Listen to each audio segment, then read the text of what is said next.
ఈరోజు మనం మాట్లాడుకోబోయే టాపిక్ దేశవ్యాప్తంగా ఉన్న దాదాపు 22.8 లక్షల మంది విద్యార్థుల జీవితాలకు వాళ్ళ కళలకు సంబంధించినది. అవును, మీరు విన్నది నిజమే. ఎన్నో ఏళ్లుగా రాత్రింబవళ్ళు కష్టపడి ఎన్నో త్యాగాలు చేసి రాసిన national eligibility cum entrance test అంటే నీట్ యూజీ 2026 పరీక్షను కేంద్ర ప్రభుత్వం రద్దు చేసింది. మే 3వ తేదీన ఎగ్జామ్ రాసి అమ్మయ్య కష్టమంతా తీరిపోయింది అని రిలాక్స్ అవుతున్న లక్షలాది మంది స్టూడెంట్స్ నెత్తిన పిడుగు పడ్డటయింది. కానీ ఫ్రెండ్స్, అసలు అంత పక్కడబందీగా అంత టైట్ సెక్యూరిటీ మధ్య జరిగే దేశంలోనే అతిపెద్ద మెడికల్ ఎంట్రన్స్ ఎగ్జామ్ పేపర్ ఎలా లీక్ అయింది? దీని వెనుక ఉన్న ఆ మాస్టర్ మైండ్స్ ఎవరు? కేరళలో మొదలైన ఒక చిన్న మెసేజ్ రాజస్థాన్ మీదుగా మన ఆంధ్రప్రదేశ్ తెలంగాణ వరకు ఎలా పాకింది? సో ఈ కుంభకోణం వెనుక ఉన్న అసలు స్టోరీని డీటెయిల్గా తెలుసుకున్నాం. వీడియోని ఎక్కడ స్కిప్ చేయకండి, లాస్ట్ వరకు చూడండి, ఎందుకంటే మీకు యాక్చువల్ ట్రూత్ తెలుస్తుంది అన్నమాట. అసలు ఏం జరిగిందన్న విషయానికి వస్తే, మే 3, 2026 దేశవ్యాప్తంగా 551 సిటీలో లక్షలాది మంది స్టూడెంట్స్ ఎంతో టెన్షన్తో నీట్ ఎగ్జామ్ రాశారు. అంతా సవ్యంగానే జరిగిందని నేషనల్ టెస్టింగ్ ఏజెన్సీ NTA కూడా అనుకుంది. కానీ కేవలం 4 రోజుల తర్వాత అంటే మే 7వ తేదీన ఒక వాట్సాప్ మెసేజ్ మొత్తం కథను మార్చేసింది. ఎగ్జామ్ పేపర్ను లీక్ చేసిన వారు చాలా తెలివిగా దీన్ని లీక్ అయిన పేపర్ అని చెప్పకుండా గెస్ పేపర్ అనే ముసుగులో ఆన్లైన్లో సర్క్యులేట్ చేశారు. ఈ గెస్ పేపర్లో సుమారు 400కు పైగా ప్రశ్నలున్నాయి. రాజస్థాన్ పోలీసులు SOG విచారణలో మైండ్ బ్లాక్ అయ్యే నిజమేంటంటే ఆ గెస్ పేపర్లో ఉన్న 120 ప్రశ్నలు ముఖ్యంగా బయాలజీ మరియు కెమిస్ట్రీకి సంబంధించినవి. అచ్చం ఒరిజినల్ నీట్ ఎగ్జామ్ పేపర్తో డిట్ మ్యాచ్ అయ్యాయి.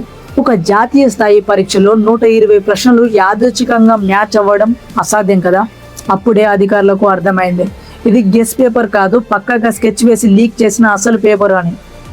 అసలు ఈ లీకేజ్కి మూల కారణం ఎవరు? దర్యాప్తులో తెలియని వివరాల ప్రకారం రాజస్థాన్కు చూరు జిల్లాకు చెందిన ఒక మెడికల్ స్టూడెంట్. ఇతను ప్రస్తుతం కేరళలో చదువుతున్నాడు.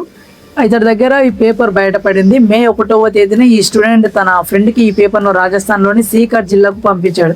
సీకర్ అనేది కోట లాగానే ఒక పెద్ద కోచింగ్ హబ్ అనమాట. అక్కడ నుండి ఈ పేపర్ వాట్సాప్, టెలిగ్రామ్ లాంటి ఎన్క్రిప్టెడ్ యాప్స్ ద్వారా ఏజెంట్లు, PG ఓనర్లు, కోచింగ్ సెంటర్ల చేతుల్లోకి వెళ్ళింది. వీళ్ళు ఈ పేపర్ని ఎలా అమ్ముకున్నారో తెలిస్తే మీరు నిజంగా షాక్ అవుతారు. ఫస్ట్ ఈ పేపర్ను రేట్ను అక్షరాల 7,30,000కు ఫిక్స్ చేశారు. ఆ తర్వాత సమయం దగ్గర పడే కొద్దీ 5 లక్షలకు, 6 లక్షలకు అమ్ముకున్నారు.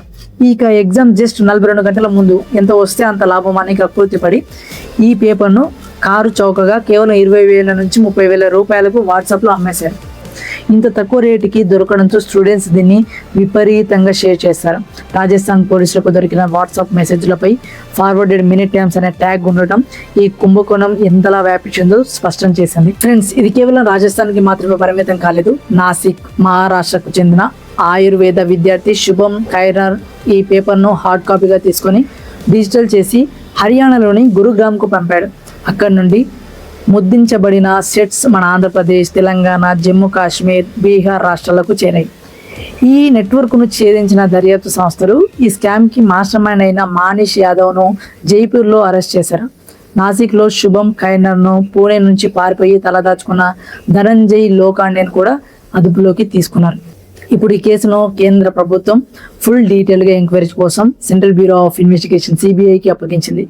ఇదంతా వింటుంటే డబ్బులున్నవాడు పేపర్ కొనుక్కునే డాక్టర్ అయిపోతే అప్పులు చేసి ఆస్తులు అమ్మి తాకట్టు పెట్టి నిజాయితీగా చదివే పేద మధ్యతరగతి స్టూడెంట్స్ పరిస్థితి ఏంటి అనిపించడం లేదా? ఖచ్చితంగా హైదరాబాద్, విజయవాడ లాంటి నగరాల్లో ఇంటర్మీడియట్ నుండి లక్షల ఫీజులు కట్టి చదివిన విద్యార్థులు ఈ న్యూస్ విని తీవ్ర మానసిక ఆవేదనకు లోనవుతున్నారు.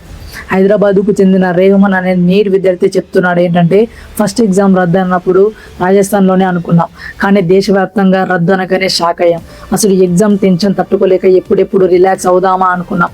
మళ్ళీ ఈ టెన్షన్ మమ్మల్ని కుంగదీస్తుంది అని తన ఆవేదన వ్యక్తం చేశాడు. దీనికి నిరసనగా దేశవ్యాప్తంగా NSUI, ABVP లాంటి విద్యార్థి సంఘాలు రోడ్లెక్కి ఆందోళన చేస్తున్నాయి. తప్పు చేసిన ఏజెంట్లను, అధికారులను కఠినంగా శిక్షించాల్సిందే అని విద్యార్థులు, తల్లిదండ్రులు డిమాండ్ చేస్తున్నారు. స్టూడెంట్స్, ఈ టైంలో మీరు పడుతున్న బాధను అర్థం చేసుకోగలం.